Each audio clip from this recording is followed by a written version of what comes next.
Rádio Piauí.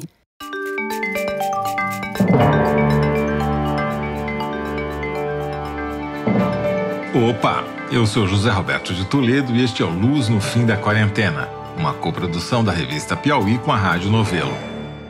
Infectamos o canal do Foro de Teresina para discutir pesquisas científicas que ajudam a atravessar o túnel em que a pandemia nos meteu.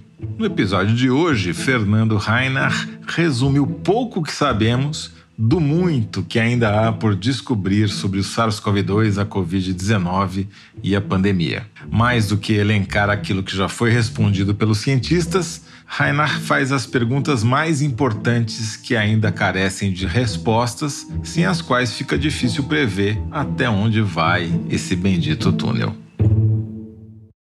Fernando Reinach. Hoje nós vamos falar sobre tudo que a gente sabe e tudo que a gente falta saber sobre o coronavírus. E o motivo disso é porque o Fernando está lançando um livro. Quando você, ouvinte, estiver ouvindo o programa, esse livro já deve ter chegado às livrarias virtuais e daqui a 10 dias chegará também às livrarias físicas. Chama-se A Chegada do Novo Coronavírus no Brasil e é editado pela Companhia das Letras. E é uma coletânea das colunas que o Fernando publicou sobre esse assunto no jornal Estado de São Paulo, desde quando surgiu a pandemia na China até a abertura do isolamento social em São Paulo pelo governo Dória. Fernando, bom, primeiro, parabéns pelo livro. Segundo, o que a gente já sabe de mais importante sobre esse vírus, as boas e as más notícias, e que constam do seu livro? Bom, a gente, nesses meses, desde que ele apareceu na China, a quantidade de coisas que a gente aprendeu é enorme, né? A gente sabe, por exemplo, qual é a fração das pessoas que vão acabar no hospital, a gente sabe qual a porcentagem dessas que vão a óbito. Você sabe de cabeça? Você lembra de cabeça disso, não? Eu lembro. Basicamente, mais ou menos, de cada 100 pessoas, 20 vão parar no hospital. De cada 100, umas 6 precisam de oxigênio, etc. Então vão para UTI. Dessas aí, metade, mais ou menos 3 ou 2, são entubadas e aproximadamente uma pessoa em cada 100 acaba falecendo, né? Isso está melhorando na medida que as UTIs estão aprendendo a lidar melhor com os doentes, tem remédios que já ajudam. O que melhorou desde o começo da epidemia que a gente já tratou, ou você tratou nas suas colunas, estão no livro, ou que mesmo não estejam? Que tipo de procedimento que não havia no começo da epidemia, que há agora e que aumentam a chance dos pacientes? Bom, teve várias coisas, né? Uma delas é o uso mais cedo de oxigênio, né? Não espera o cara ficar muito ruim para colocar ele no oxigênio. A outra é colocar ele de bruços, também foi um progresso grande. Depois teve a descoberta da tempestade de citoquinas, que é uma resposta exacerbada do sistema imune. Aí apareceu agora a dexametasona, que ajuda a controlar isso nos casos muito graves. Tem um retroviral que inibe o vírus, que também vai começar a ser usado, está em processo final de aprovação. Era um negócio, o Remdesivir, que já estava sendo estudado. Vários pequenos procedimentos que melhoram muito os cuidados nas UTIs, né? O problema nas UTIs é que elas estão aumentando tão rápido o número de UTIs, as pessoas estão expandindo isso tão rápido, que não está bem claro se essas melhores práticas estão se espalhando pelo Brasil. Entendeu? Elas são adotadas rapidamente nos centros de excelência. Esses centros de excelência estão tentando educar através de podcasts, através de lives, etc., os outros médicos, né? Mas isso é um processo um pouco demorado. Tem um problema de que muitos médicos intensivistas que estão tendo cuidado desses pacientes sérios não têm tanta experiência assim, né? Mais cedo ou mais tarde, o que vai limitar a expansão das UTIs é o número de médicos, né? Porque você precisa manter os caras que estão entubados, anestesiados, etc. Tal. Comprar respirador é fácil, né? O problema é treinar Exatamente. gente. E isso, treinar gente, eu acho que é mais difícil de acontecer no ritmo da epidemia. E tem as boas notícias fora dos casos graves, né? Uma das boas notícias que ela é uma boa notícia, é uma má notícia, que tem muitos casos assintomáticos, né? Estatísticas mostram que tem, por exemplo, 40% mais ou menos de casos assintomáticos. Esses casos assintomáticos, ele é uma boa notícia, porque ele aumenta a fração das pessoas que realmente não precisa do hospital. Eles são uma má notícia porque eles são difíceis de detectar e eles podem espalhar a doença, entendeu? Sem você saber. A pessoa nem sabe que está doente e está espalhando a doença, né? E depois tiveram todas as boas notícias que eu escrevi sobre elas que se transformaram em má notícias, né? Eu acho que o caso principal é a cloroquina. Eu escrevi sobre cloroquina. No dia que eu escrevi, tem vários amigos meus falaram, indo para o escritório, passei na farmácia e comprei um estoque de hidroxicloroquina e do antibiótico que ia junto, né? A azitromicina. E isso depois se mostrou que não era verdade. Aí teve uma má notícia que virou boa notícia, né? Que é o caso das reinfecções lá na Ásia. Começou a ter um boato que as pessoas pegavam de novo a doença, não sei o quê.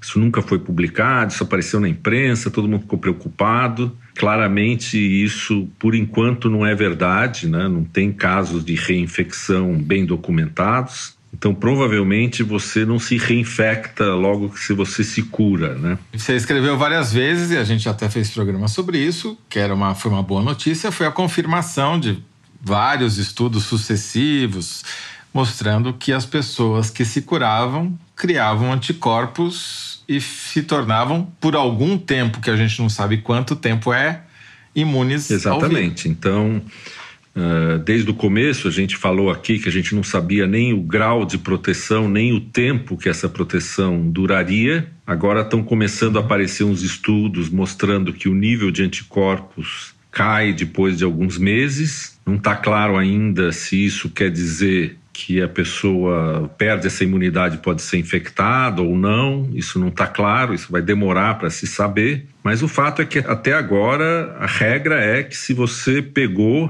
pelo menos por algum tempo, você tem pouquíssimas chances de pegar de novo. Agora, uma coisa que eu acho que ficou clara nesse tempo todo, Fernando, é que nenhuma medida é mais importante do que o isolamento social. Eu acho que, dado que você não tem um remédio que salve os casos graves de uma hospitalização, e como você não tem uma vacina, no fim, o que sobra como maneira de evitar a propagação do vírus é o distanciamento social. E você pode colocar máscara, lavar a mão, essas coisas todas na categoria de distanciamento social, entendeu? Porque você está diminuindo as chances de o vírus passar de uma pessoa para outra, né? Aí o distanciamento social, que aparecia como uma coisa milagrosa, a gente achava que em 2, 3 semanas de distanciamento rigoroso você ia conter o vírus e levar os casos lá para baixo. Em muitos países isso foi feito e os casos diminuíram violentamente. No Brasil, a gente não conseguiu fazer esse distanciamento e relaxou o distanciamento por causa de uma pressão econômica, né? As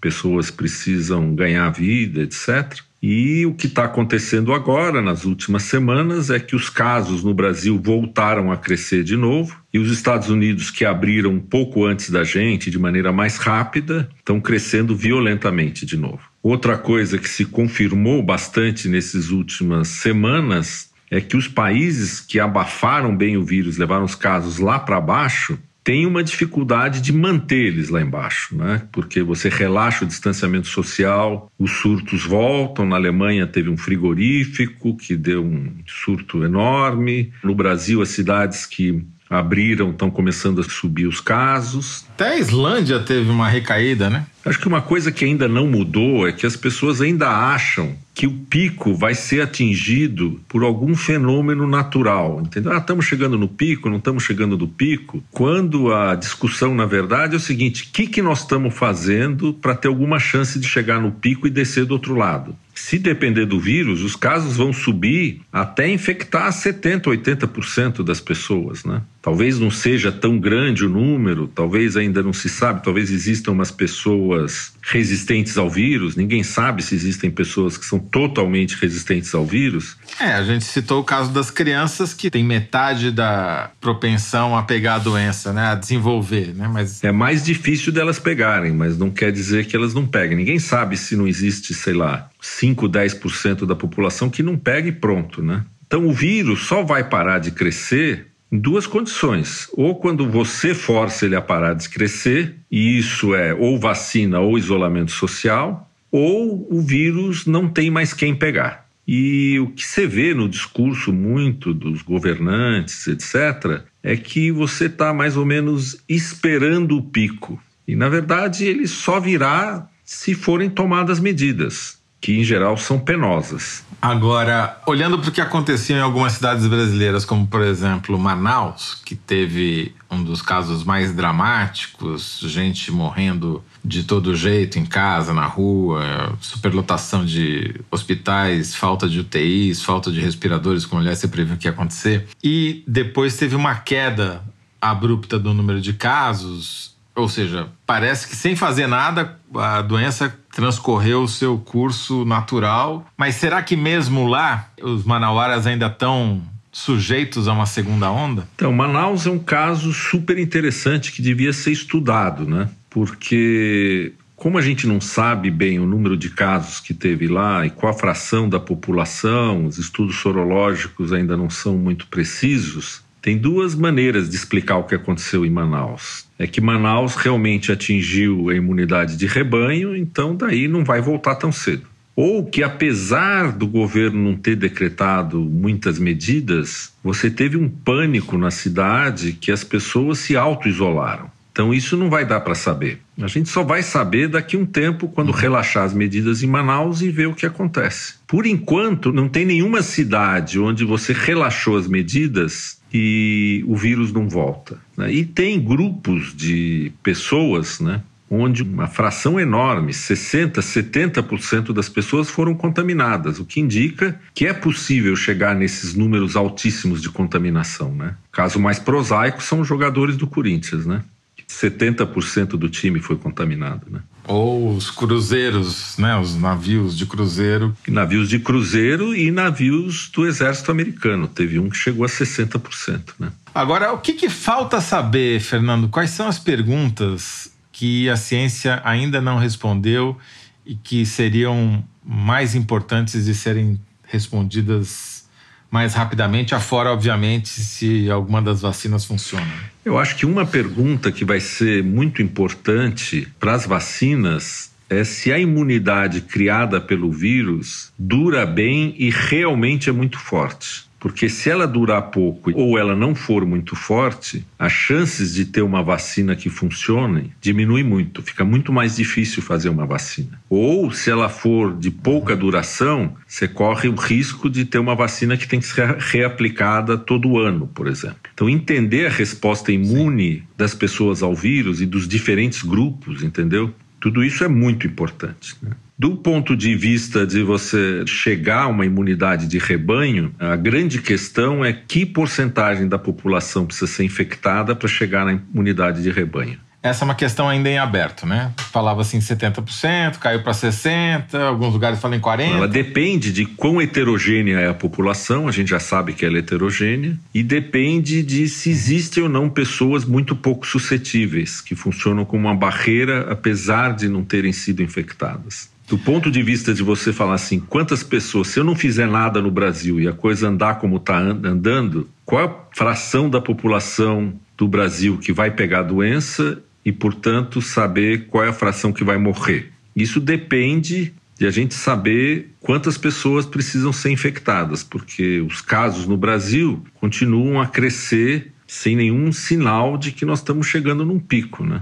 E aqueles lugares que falsamente pareciam imunes à epidemia, região sul, região centro-oeste, agora estão explodindo de casos. Exatamente. Nas próximas semanas nós vamos saber se a previsão de que abrir e aumenta os casos é verdade ou não. Eu acho que não tem epidemiologistas sérios que acham que abrir não aumenta o caso. Abrir vai aumentar os casos, né?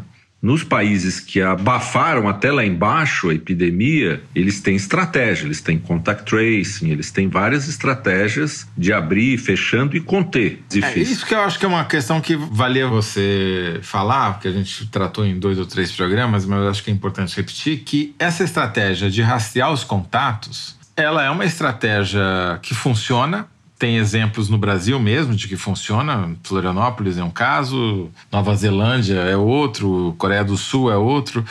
Agora, me parece que de todas as estratégias é a que é a menos, digamos assim, modinha, né? Ninguém fala dela, nenhum governante fala dela. Por que será? Eu acho que a principal razão, talvez uma parte seja ignorância, mas uma parte, sem dúvida, é que para ela funcionar, você precisa ter uma quantidade absurda de exames de RT-PCR. Um dos auto-enganos que tem aqui no Brasil é você achar que testagem em massa sorológica ajuda a conter a doença. Ela não ajuda, porque o exame sorológico, ele pega a pessoa depois que ela passou a fase aguda, depois que ela parou de infectar outras pessoas. E para o contact tracing funcionar, você precisa pegar as pessoas enquanto elas estão contaminando outras e isolar elas rapidamente para elas não contaminarem outras pessoas. Precisa ter muito RT-PCR. E rápido, sem fila de um mês, né? Eu vejo aqui no Brasil que você tem uma atitude, de certa maneira,